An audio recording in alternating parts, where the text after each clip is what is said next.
KKK. Okay. Hello mga bishi! Nitong nakaraang araw nga ay pumunta nga pala ako dito sa Pinamalayan Doctors para magpa-check up. Kung mapapansin nyo kasi mga bishi, 3 buwan na po akong paos. Hindi nga lang po halata dahil nga masyadong mataas yung pitch ng aking boses, pero kapag normal talaga, ganito na lang talaga yung lalabas. Husky voice yarn.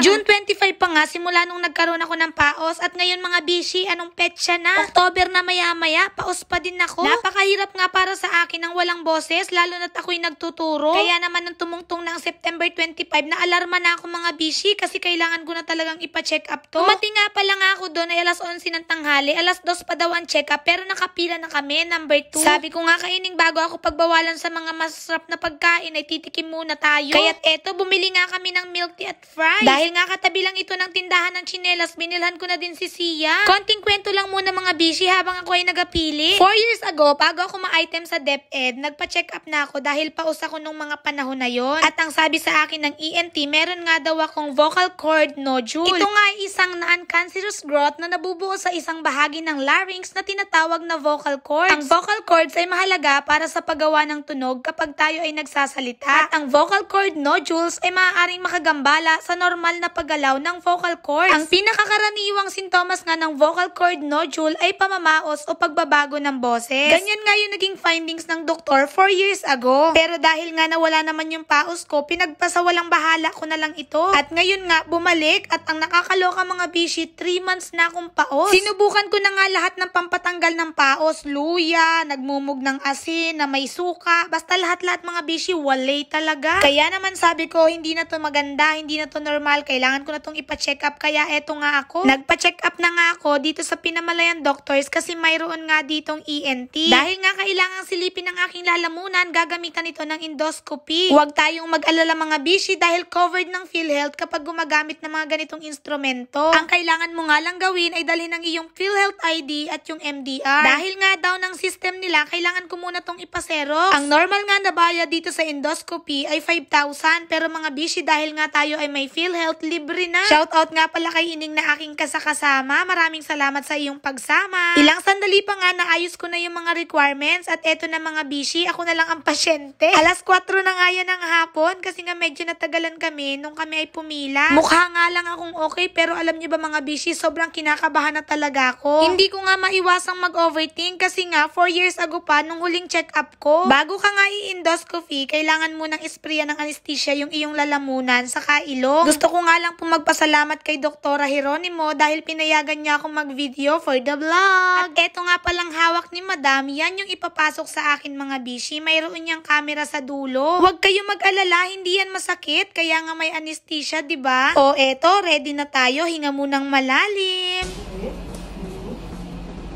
Okay, sabihin mo, KKK. KKK, very good. Hingan ako sa iyo. Okay, hingan tayo sa ilalim. Okay.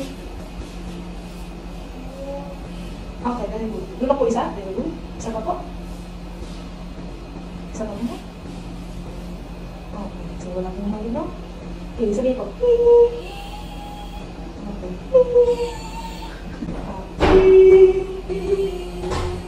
Mataas po.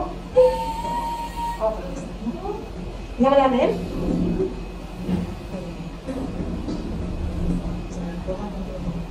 Sabi ko. Okay. Medyo malalim yung balance.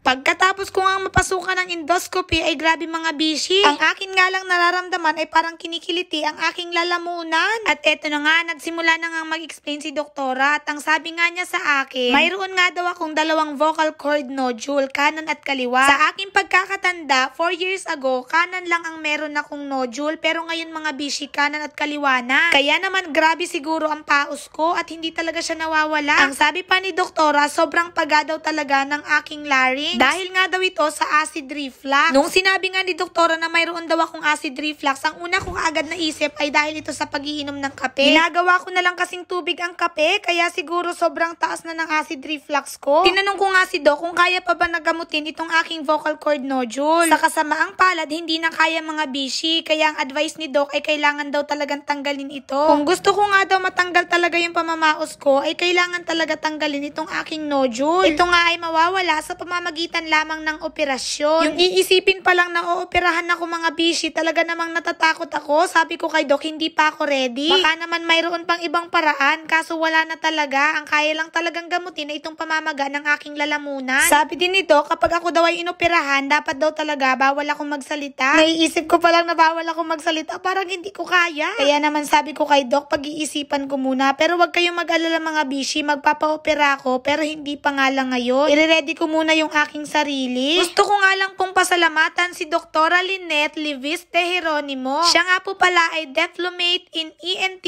Head and Neck Surgery. Kaya mga bishi, kung hanap nyo nga ay ENT, si Doktora Jeronimo na ang puntahan ninyo. Mayroon nga siyang Facebook page at doon nyo malalaman kung saang hospital at anong oras ba siya mag-duty doon. Isang chat nyo nga lang magre-reply agad dahil nga very responsive yung account ni Doktora. Nung matapos nga akong magpa-check up, dumaan nga ako saglit dito sa Jollibee para pasalubungan ng aking anak na si Ayo na bata. Bumili na nga din ako ng maliit na cake dahil 1 taon na si Pets doon sa Japan. O diba, ang bilis-bilis ng panahon, 2 taon na lang Pets, makakauwi ka na dito. 5:30 na nga nung kami ay makauwi, pero dahil nga nangako ako kay Sir Ed na dadaan ako sa kanyang bahay, kahit madilim na, ako ay pupunta pa din. Para nga po sa lahat ng nagtatanong kung saan daw ba ang bahay ni Sir Ed, dito nga po yan matatagpuan sa KI Poblacion, Bungabong, Oriental, Mindoro. Dadaan nga kayo dito sa tulay na bakal at talaga namang napakaganda ng view dito, lalo pag umaga dahil punong-puno ng tubig. Nung dumating nga kami ay talaga namang padilim na at hindi na namin siya masyadong inabala. Sabi ko nga babalik na lang kami sa susunod na araw. Salamat nga pala kay Mika Vlog dahil sinamahan niya ako sa pag-check up ko ngayon. 6:30 pa lang pero sobrang dilim na at eto nga nagpicturan muna kami dito sa bahay habang kumakanta si Sayon ng Lupang Hinirang. Hinihiling ko nga sa inyo mga bishi ang panalangin na sana naman mawala na ang aking paos para naman patuloy ako makapagbigay ng aliw sa inyo. Charis, sana naman talaga ay magkaroon ng himala at mawala itong bukol sa aking lalamunan. O hanggang dito na lang muna. Maraming salamat sa inyong patuloy na panonood.